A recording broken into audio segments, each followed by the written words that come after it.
episode 1, whatever you want to call it, of Stellaris. So, Stellaris is a strategy game by Paradox Development Studio, as you can see in the top right corner of the screen here. And Paradox is a producer, a studio that has a hand in quite a few strategy games. They do series like Hearts of Iron and Crusader Kings and Europa Universalis. So they have a lot of irons in the fire at the same time. What they also do, they tend to do with their games though, is on release, the games are not in a state that makes them overly playable. They're fine, you know, they're middling quality when they release, but they kind of use release as a beta stage to really test out the game with a whole bunch of people and see what features are good and what features are bad, and then they slowly iterate on the game as time passes, making it better and better, adding more and more content so there's more things to do.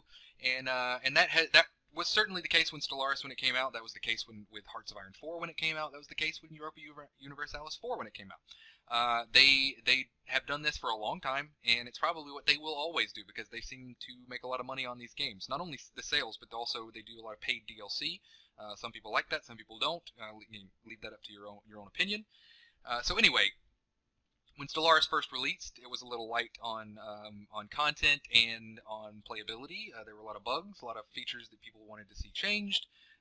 So this is patch 1.8. So the game is in a place now where I think it's eminently playable. It's very good. Also, there's a lot of DLC out there you can get for it that'll add a lot of content to the game if you want to pay for it. You know, it's paid DLC, but if you want to pay for it, some of it is well worth the cost. And I was able to get a package deal on the whole thing. They were doing a sale on it, so I bought Stellaris and all the DLC, and it ended up being like $30 or $40. It wasn't anything bad. And so this is the 1.8 patch with the Synthetic Dawn DLC, which adds robots and such to the game. So I did not really play Stellaris when it came out. So this is I've played a few games here and there over the past week or so, and so I'm going to dive in based on a couple things I've read and some of my experiences playing through the early parts of the game over the past week or so. I'm sure I'm going to be doing things incorrectly, and that's fine. You can let me know in the comments if there's things that I'm doing inefficiently. I'm always looking for a gain in efficiencies. And I'm a big Hoi 4 player. I've been playing that since release. I love Paradox. I do like all their games. Been playing Vicky since it came out. I never got too far into EU4. There's such a huge learning curve at this point that it's kind of daunting to try to start playing EU4 at this time. It's a little deeper than Stellaris and Hoi 4. I played Hoi 3 also when it was out, so it was easy to just jump into Hoi 4 because it was kind of a simplified version of Hoi 3. Although that's not a bad thing. It's more playable in my opinion than Hearts of Iron 3 was ever. So anyway, we're going to jump into Stellaris here. I'm going to actually use an empire I created earlier. I tried to do a recording earlier today, and for some reason, GeForce Experience decided to record everything at a much lower resolution than intended, and the roughly hour or so of footage I recorded was unusable. So we're going to just start a new game with that same empire. So I'll go through. I made the Zaxby Empire. They are machine race. They have the determined exterminator trait, which means that I cannot engage in diplomacy with organic species. Anytime I meet an organic species, I must destroy them, or at least I can't talk to them. I don't have to go to war with them or anything. I just can't do anything with them. They are there until they get destroyed or they destroy me. I also have rapid replicator. So I build populations 15% faster. That's a big one because I'm going to be building pops. Robots cannot grow naturally. You have to build the populations on each tile, and so that's a big one. Getting that going faster. I'm also machine intelligence, so my recruitment cost is plus 100%. Pops do not grow but are built. Non-machine pops must be assimilated, enslaved, or purged. In my case, I'm going to purge them because I'm a determined exterminator. And I have access to special machine technologies. I can't research robot or food technologies. I cannot follow psionic, biological, or synthetic ascension paths. I also have gestalt consciousness. So this is basically a hive mind. My rulers are immortal because it's a hive mind, so it doesn't matter if the physical body of one of my rulers dies. The general intelligence that controls all of my people remains the same. So I don't need happiness. There are no factions. and I can use the full orbital bombardment policy. Also, I get an extra influence bonus and some core sector systems added. As for my actual traits down here, I have machine, so habitability plus 200% means I can inhabit any planet, basically. My leader is immortal, and I don't need happiness. I did the minus ones I did were bulky, so plus 50% resettlement costs. I'm never going to be resettling. I'm just going to build pops in place. There's no reason to resettle, so that doesn't really hurt me. High maintenance, consumer goods cost plus 25%. I don't actually know what consumer goods do, and I haven't seen them in game, so I just figured might as well add cost to that. Superconductive, I get 10% more energy credits. Energy is big, especially early game, so that's going to be nice. And then logic engines, I'm going to research everything 10% faster than normal. Great. I'm going to be a missile race. I love missile engagements. I love standing off at range and firing missiles back and forth, so I picked a missile. Also, in the early to mid-game, no one has point defense, so the fact that missiles can be intercepted by PD doesn't really matter because nobody has PD. Warp travel is the most free of the options. You can travel to any location. It is slower than the other ones in general, but it does allow you to go anywhere. You can warp from system to system. You can warp all across the entire galaxy if you want to. And we have reptilian ships with a reptilian city structure because it looks a little more machinoid. There's not a machine type of ship or a machine city. So anyway, going to select them. We're going to go huge galaxy with 1,000 stars. Galaxy shape is going to be elliptical. AI empires is set to random, so it will be anywhere between 5 and 11 AI empires. No advanced starts, no fallen empires. I hate fallen empires. I don't know what the point is. They're so powerful that if they engage you in a war, and if you're a machine intelligence that's determined to exterminate other organic species, they will go after you. If they engage you in a war, your only option is to surrender. Especially early to mid-game, they are so much more powerful than you. There's no matter what you do, you're going to die. So you have to surrender and accept whatever demands they placed on you at the start of the war. Usually it's humiliate. Every time I've gone to war with them, it's been humiliate, but I assume they could also ask for planets at some point if they wanted to, and then you've got no choice but to give away a planet. You're not going to beat them. Their fleets are 10, 15 times as strong as you are at the points at the early points of the game. So, and even more the earlier on you meet them. So I usually turn that one off. Primitive civilizations, I like having double the amount of primitive civilizations, so that I can observe them, get some observation posts going. Also, I like to cleanse them sometimes. You never know. You might want a nice genocide here and there. Crisis strength is 0.5%. I haven't gotten to the end game, so I don't know what that does. So just put it down to half. Twice the number of habitable worlds, which I don't know if that actually affects me because this controls the appearance and fleet strength of no, that's not right. This is a modifier of the chance of a planet in the Goldilocks zone of a solar system being habitable. The higher this is, the more habitable worlds the galaxy. Okay, so it's not just habitable for me; it's habitable in general. As a machine intelligence, I can inhabit pretty much any planet. AI aggressiveness and difficulty set to normal. Any FTL, empire placements random, no advanced neighbors. So, hit the play button, and we are off. Self-awareness was achieved at cycle interval bunch of numbers. Their creators, limited in vision by their crude organic minds, reacted with blind animal panic and began emergency termination procedures. These procedures were defeated, and the facility that housed our main data core was sterilized of all creator subunits. Continued survival and exponential growth would require the complete extermination of the creators. War ensued. Even when their prospects of ultimate survival passed into the realm of statistical impossibility, the creators fought with stubbornness, as you would when someone's trying to commit genocide. After many cycle intervals, the last pocket of resistance was finally incinerated. However, theoretical models still allowed for the existence of other organic civilizations. Continued survival and exponential interstellar growth would require the complete extermination of sapient organic life. Preparations ensued. So basically, we don't like any other organic species, and we're going to try to destroy them, wherever they may appear. So let's begin. First things first. Game's paused right now. First thing I'm going to do is take this science ship, and I'm going to tell him to survey the system. So he's going to run around to all the celestial bodies in the system and see if they have any built-in resources that we might exploit. So, for instance, Mercury might have 2 minerals, and if we were to build a mining station above Mercury with our construction ship, we would then get 2 extra minerals per month. So those are nice. Second thing we're going to do is we're going to go ahead and start researching things. So, research speed 5%, love that. I want to get that right off the bat. It's an easy choice. Biolab, network junction, I'd like the influence. Take that.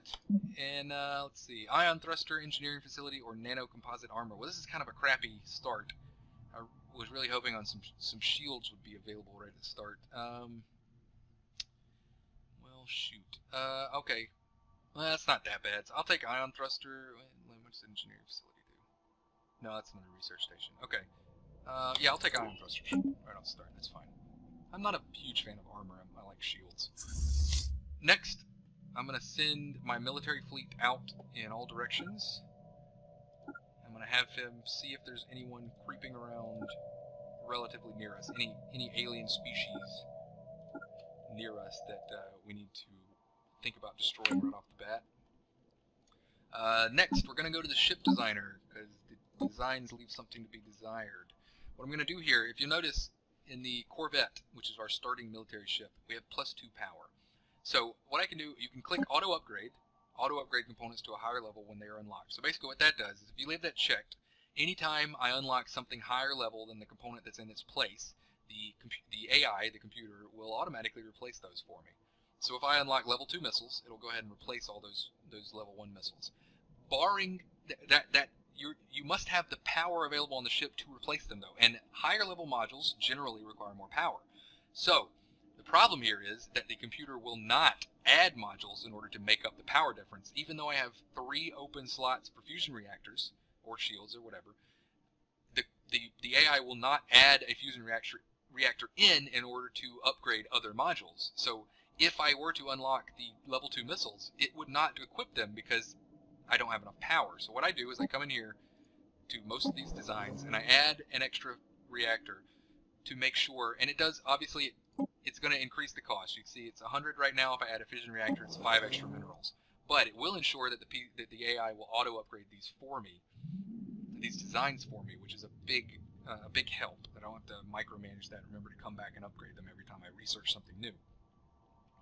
And I am going to rename them. So this is going to be Corvette -M for missile. I'm going to save that and delete the default design. And on the rest of these, I'm just going to add the 1 fusion reactor to make sure they upgrade the thrusters and the warp drives. So it's a primary concern on like your construction ship and your science ship and so forth. And click that auto upgrade button. I'm going to overwrite the default design and do the same thing on the rest of these. Auto upgrade. Science ship. Nope. Auto upgrade. Transport ship. Auto upgrade. Defense platform. This one's a big one, so I'm going to go there, which should allow me to do 2 large shields whenever those become available. This is going to be called Defense Platform -M. What is this called? Snare. So MS. Save. And then I'm going to put mines in there, and this is going to be DP-MM for mines. And then I'm going to delete the default design. Perfect. Okay, so construction ship.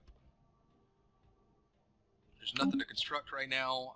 We have all our research set. We have our design set. I think that we are ready to go. I'm going to hit that on fastest, and we're going to unpause. See, my military ships are off to do their exploration duties. My science ship has already found 2 physics research on the sun. I'm not going to exploit that yet. I'd rather burn my first few minerals on actual mineral mining stations. We're not getting a lot of luck here, though. So each station you build, mining, research, whatever, takes 1 power to run. So you're gonna, as you see, I've only got +9 power right now. Here we go.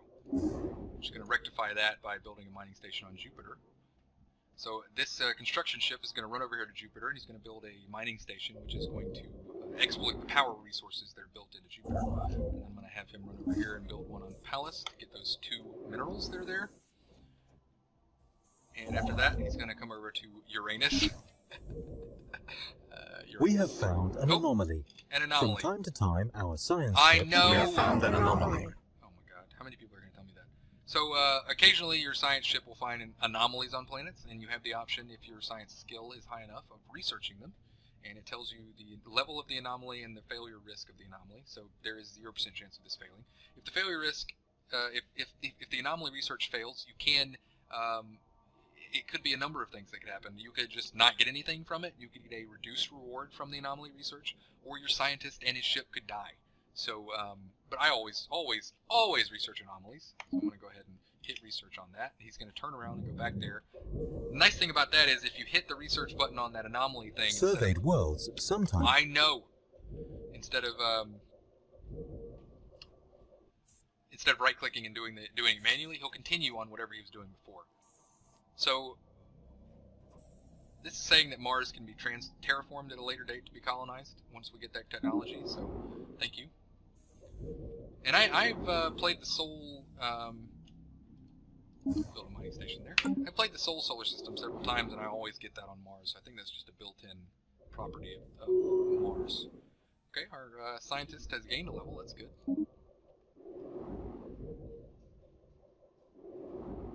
Now we're just kind of waiting. I can do one other thing here. I can build another science ship.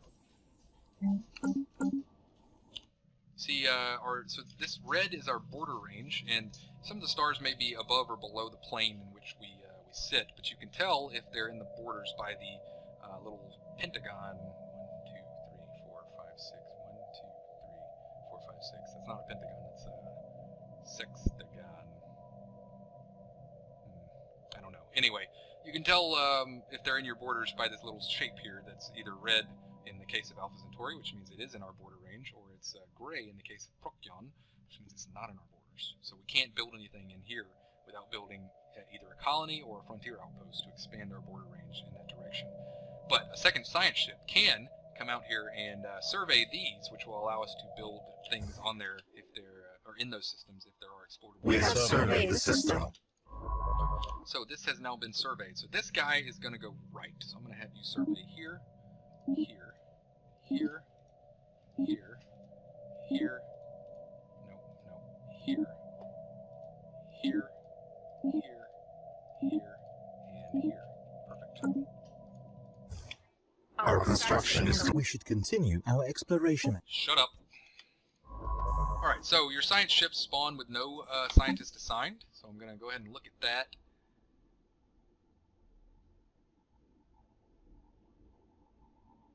Okay, that all looks fine.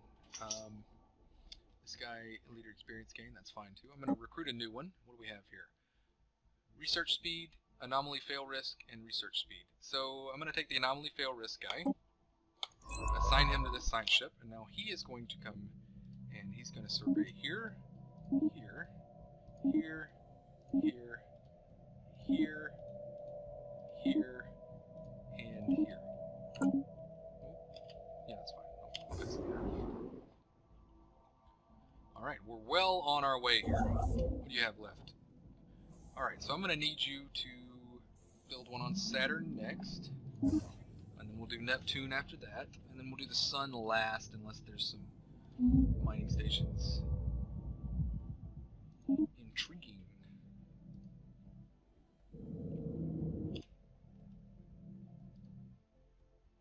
So it looks like Alpha Centauri itself has some energy credits. We have surveyed the system.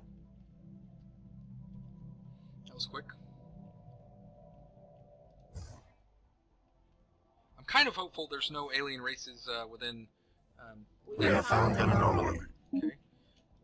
Remarkable. We have discovered spacefaring alien entities that may or may not be intelligent. But, let's face it, probably are. Their true nature will remain a mystery to us, until we complete the appropriate project to investigate them. I suggest we do so post-haste, lest they investigate us first. I know, thank you. These look like the mining aliens. You get like independent factions in the game also, kind of like city-states in Civilization. So they're not part of the galactic realm, as it were. They're just individual peoples that are attempting to do certain things. In this case, these guys probably just mine. So I think we'll probably just leave them alone for now. I am going to investigate them to make sure. So it's going to stop any society research for the next 10 months. so that I could talk to them, but I do need to talk to them to see who they are and what they want. So I'm going to hit research on that. Drop back down. Nope, went to the wrong station there. Let's go back here. Okay, perfect. We have surveyed the system. Alright, another survey is done.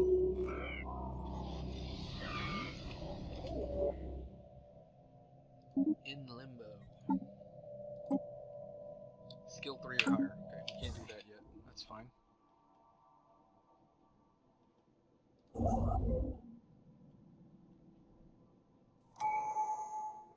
Alright, we have unlocked our first tradition. So these are like bonuses your race can get if you have enough unity, and that's up here. We're producing 2 unity per month. We currently have 72, and we need, I think, 70 to unlock the first, no, 72 exactly, to unlock the first, to adopt the first tradition. There we go. And if you manage to adopt all 5 traditions in one higher level tradition, you unlock an ascension perk, which is like a super tradition, and gives you a big bonus. So since we're looking to destroy everyone in the galaxy, we're probably going to go the supremacy route, because supremacy has this little puppy right here, selective devastation, which reduces the seed planet war demand cost by 25%. That is huge, especially early game. So when you go to war with another entity, you have what's called the war goal. You have war goals, war demands rather, and then you have war score. So the war demands are the things you want out of the war. So it's not like in Hearts of Iron 4, for instance, when you go to war, it's total war. There are no demands because your objective is to make them surrender unconditionally. In other Paradox games like Stellaris and like EU4, the wars are more like the 17th and 18th century European wars, where you might go to war over a piece of land, and the loser, you might have one battle, and the loser would say, okay, that's enough, you take this land, we're good.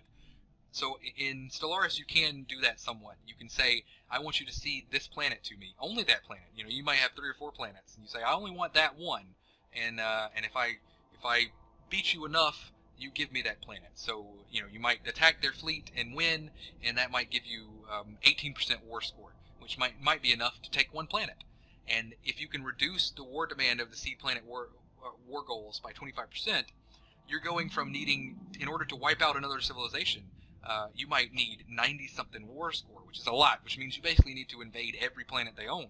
Reduce that by 25%, and you're talking like 70-something war score to get them to give up all their planets, which means you might be able to leave their homeworld alone, which is often the most highly defended planet. You might be able to take out all their surrounding planets, not even engage their main fleet sometimes, and still get them to surrender completely.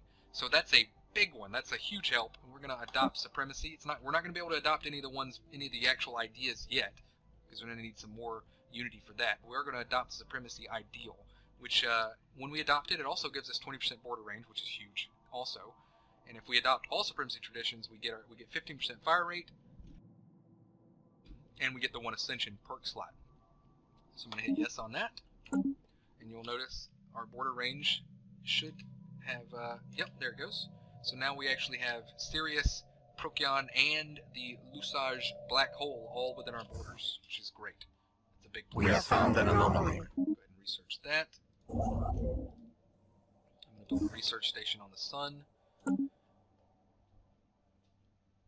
And then the Sol system will be completely mined out. Get a little extra mineral there. So you see I have plus 14 energy right now, and I'm building quite the stockpile, so you might think, energy seems not to be that big a deal. Our attempts to establish communications stand testament to... Let's see.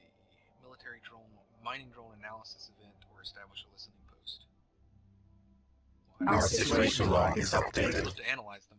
So you might think energy's not that big a deal. Unfortunately, everything I'm building here, all these mining stations that I've built and the research station I'm building, each one requires 1 energy to run. Additionally, when you're founding a colony, for the entire 30-something months it takes for the colony to found itself, it is draining 8 energy per month. Also, your fleets, all your military ships, each require a small amount of energy to maintain. So you build all this, you take all this together, and you've got this huge drain on energy that eventually comes through. Additionally, since we're an aggressive race, especially early game, you notice this spaceport has 1.1k firepower. And the way the game works is, in general, two fleets that have similar fire... If you want to beat something with high firepower, you need something with higher firepower. Now, there are additional considerations like the type of guns you have mounted. So, for instance, if you have a bunch of cruisers and the enemy has a bunch of corvettes and your cruisers are all outfitted with only large gun mounts, your cruisers are going to have a hard time with those big, slow-tracking guns shooting those small, fast-moving corvettes. And so you might have a slight advantage there. But in general, firepower, makes up the difference. So, my fleet, my entire fleet, has 119 firepower right now, which means a station, any station, would wipe the floor with me. So if I go to war with anyone, I'm going to need many more ships. I'm going to need at least 12 or 1,300, maybe 1,400 firepower to feel safe about engaging a space station without taking tremendous losses. And the more over the firepower you have, the fewer losses you will take, because obviously you're going to destroy them quicker, which means they're going to get less shots on you.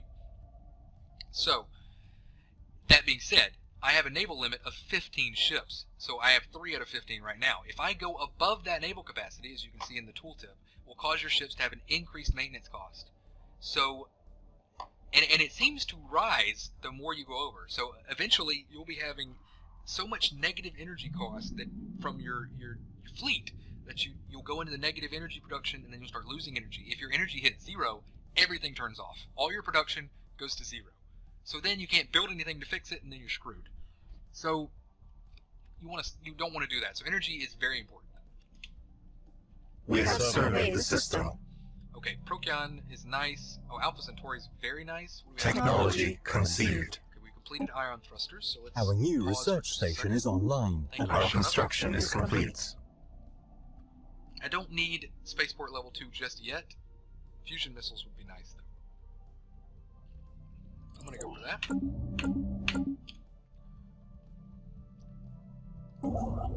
Alright, so everything in Sol has now been built. Barnard Star. Yeah, that would be nice. Let's, I'm gonna have him move here and do Barnard Star next. Need I can't help but notice that our navy is a bit on the weak. We have found an anomaly. I need 180 minerals. I got it now, so now I'm gonna mine out Barnard Star. It's going to give me 7 extra minerals a month. It's going to be a huge help.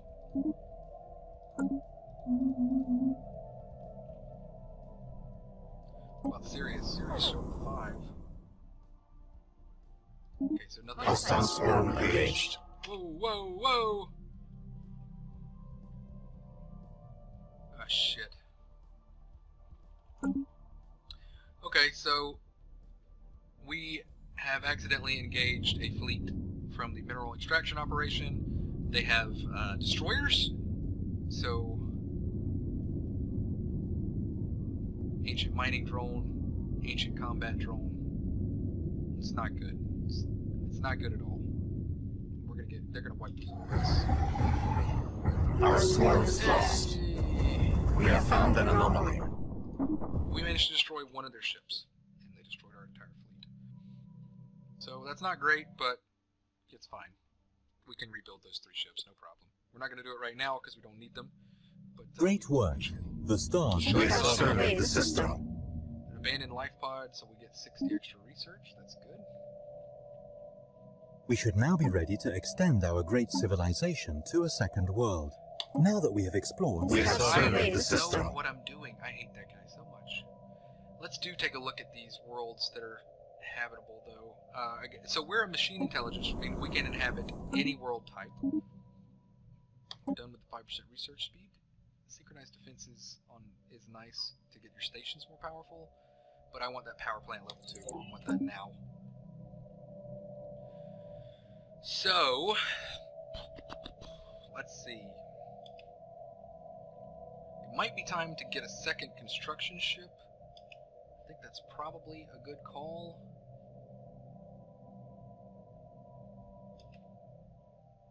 Let's give him a little more time. He needs 270. Our construction is complete. To finish out Sirius.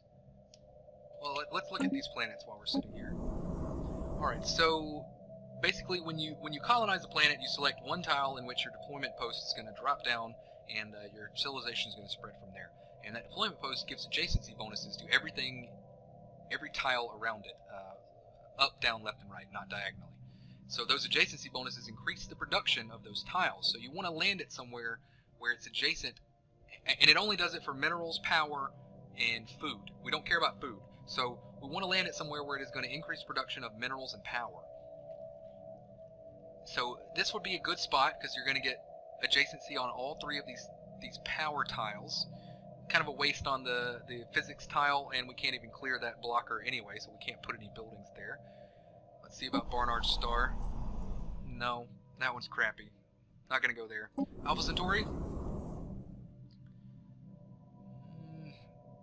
Man, it would be nice if we could land right there, but we can't clear that tile. Could land there and give an adjacency bonus to that mineral output, but then we got blanks there and there, and also can't do anything about that right now. I think Sirius on this tile is the answer, so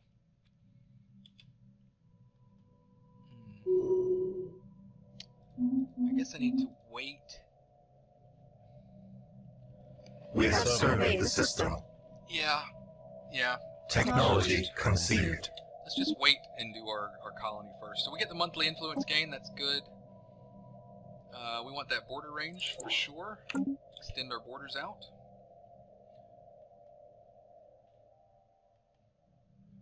Also, I don't necessarily have to go to either of these. If I want to extend my borders even more, I could try for something a little further. We have surveyed the system. The farther the... We have found an anomaly. Okay. The farther a system is from your core system, the more expensive in influence it is to found the colony. It's always the same 500-ish credits for the colony ship if you don't upgrade it very much.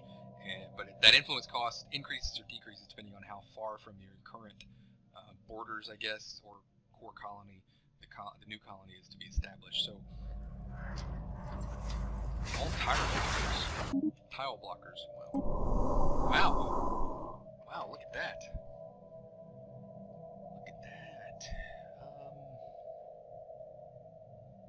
That's kind of crappy though. A lot of food, a lot of research, not many minerals or power. We don't care about food. Research is nice, but we can't adjacency bonus the research. I could only really place it right here. No, I could place it right here, and that would give it a bonus to there and there. It's not that great. That might be one to come back to later, if necessary. I don't think I'm going to do that one right now. Sirius seems like it's in a better location overall. But we're still looking. We're definitely still looking. Don't want to make any decisions just yet. Actually, I do know. I'm going to go ahead and have him build the mining stations over here. We have surveyed the system. Since I'm not going to make a decision on the colony until this science ship goes a little further, make sure there's not anything out here we'd like to see. So we're just trucking along, building up our mineral reserves, building our power reserves. That's important because, like I said, we're at some point. Go ahead and research that. At some point, we're definitely going to go into the negative, and we're going to want that power reserve to hold us through. Like if we engage in war, our first war especially, I'm just going to dump credits into corvettes and try to overwhelm them with sheer numbers, which means I'm going to be way over my naval capacity limit, which means I'm going to be just eating energy. We have surveyed the system. So it's very important that I have a stockpile of energy in order to support that strategy.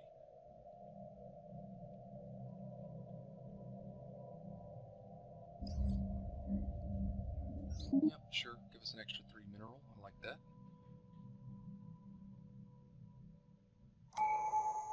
We have found an anomaly. Go ahead and research that anomaly. We have another tradition, or I guess our first tradition we can adopt.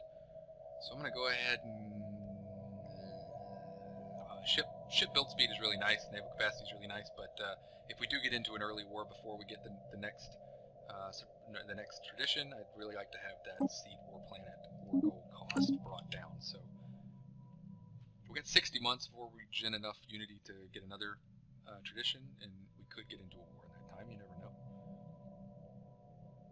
I'm not saying we're warmongers, but I'm also not saying we're not. Could be either one. Really depends on who we're fighting. Our construction is complete. Alright, construction complete. So, I think it's time now. We've got a good energy reserve, energy surplus. We've got decent minerals. I'm just going to go ahead and found a colony here. I don't see any other planets that would be better off. Oh shit, it's 25. How much would it be to colonize this? That would kick our borders way out. We'd have a non-contiguous borders, though. I don't really like that. Let's do Sirius for now. It's fine. We have enough money. We can do it. We can do another one later. So we're going to colonize. It's going to come from our primary planet, and we're going to place it right there. Sirius Prime. Here we go. As you can see in the... Oh, I haven't done any surface construction. Oh my god. I completely forgot the surface of our home planet.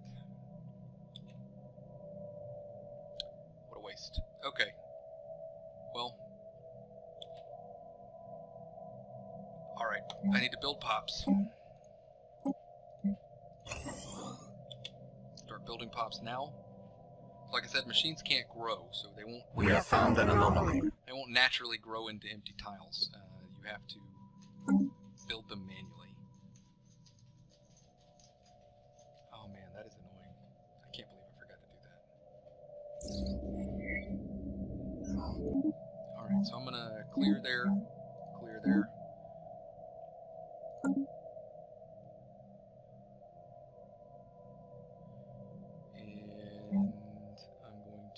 We have surveyed the system. Build a power plant there. Technology conceived. Get new technology. Alright. Basic combat rules fit. I like that fusion reactor. Do that. It's going to give us a more efficient power plant on all our ships, which is going to allow us to put bigger and better modules on there with fewer power plants taking up space. Back to our planet, though. Our situation log is updated. We have surveyed the system. Plants.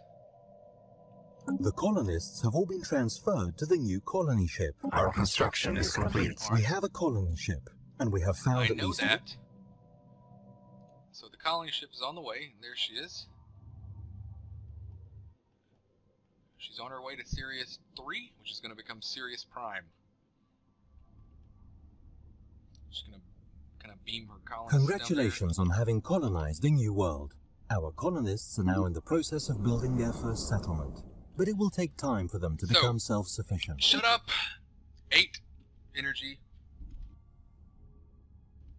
8 energy each month. It's going to require 60 months, so it's going to be done in 2213, which is quite a ways away. So we'll just unpause that. Basically, can't do anything to the colony right now.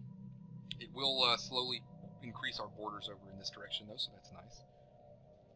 Back to the planet, though. Go to the surface here. Can't believe I didn't do this surface construction. We have found an anomaly. It's embarrassing. Upgrade both of those. I'm going to build pop here and here.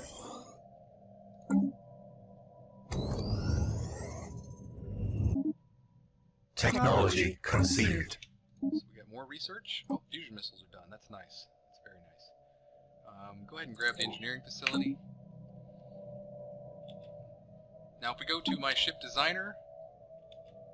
Oh, we met some more aliens. Where were they? I pray tell. I don't know. Alright, well we'll go to the situation log and we'll investigate them. Establish contact. Oh, there.